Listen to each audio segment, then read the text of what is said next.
compatible ba? Ang nakita lang natin is yung ramdam lang natin yung spark, yung kilig, 'di ba, no? We saw sa initial stages of love, we saw what we wanted to see. Siyempre, 'di ba? Kaya kahit na anong sabi ng mga iba na, "Hoy, hindi siya okay para sa'yo." Naku, pinaglalaban natin yung ating pagmamahal kasi ang nakikita lang natin ay yung gusto nating makita. We were so in love with love, so infatuated. Para sa atin, perfect siya. Sobrang perfect siya. Ito na talaga yung pagmamahal na meron ako forever, forever. At tapos hindi siya nag-last. Darling, I love you.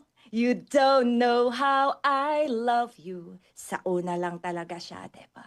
Oh, darling. So, sa una talaga, sobrang intense ng pagmamahal. Understandable. Parang yung apoy, di ba? Pag naggatong ka, talagang, naglulumiyab talaga yung apoy niya. Then sooner or later, di ba? Pag naubos na yung apoy, parang ako, konti na lang, di ba? Hanggang sa ashes na lang, hanggat hindi mo ginatungan ulit.